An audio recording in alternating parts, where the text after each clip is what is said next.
Tout le monde veut être Batman, mais personne voudrait être sa vie. Je m'explique. Le personnage, il est torturé entre le bien et le mal depuis ses 6 ans. Pour rappel, à ses 6 ans, il a assisté à l'assassinat de ses parents, Thomas et Martha Wayne. Depuis ce jour-là, Bruce Wayne, c'est devenu Batman à ses 6 ans. Bruce Wayne, à 6 ans, il est mort. Tu parles plus de Bruce Wayne. Parce que Bruce Wayne, dans la vie, c'est le masque. Batman, c'est la vraie personne. Bruce Wayne est Batman. Batman se déguise en Bruce Wayne.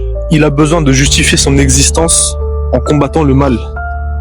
Il a besoin de ça. Si vous avez lu le comics The Curse of the White Knight, donc c'est un peu un dystopique avec l'histoire de Jack Napier, le Joker.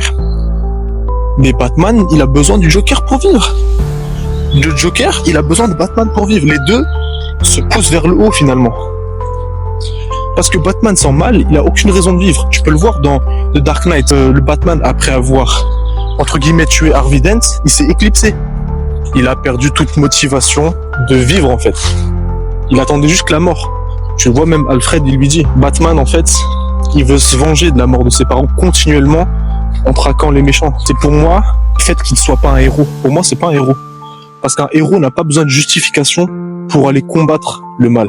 Un héros le fait foncièrement, naturellement. Batman, lui, il a besoin d'une raison. Il a besoin que quelqu'un vienne et tue une femme enceinte pour mettre son costume et aller combattre. Et puis même un héros ne laisserait jamais le Joker repartir libre. Quand tu vois dans tous les comics, même les films, le Joker, il s'en sort toujours. Il sort toujours de l'asile d'Arkham.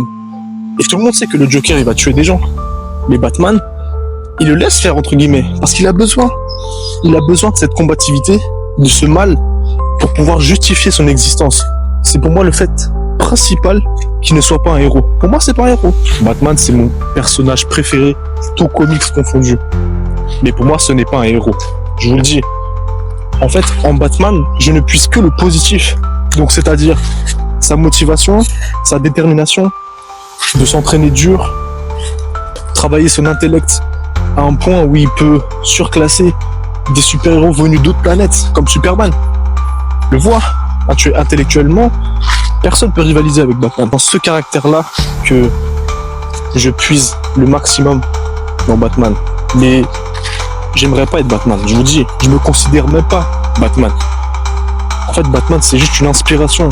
C'est comme certains auraient l'inspiration pour des bodybuilders, je sais pas, Sibum, Ronnie Coleman, ou même, je sais pas moi, des combattants, John Jones, Ngannou, Khabib, tu vois. Moi, c'est Batman, parce que ce qu'il a enduré a fait de lui un être robuste, un être fort, malgré le fait qu'il soit un humain.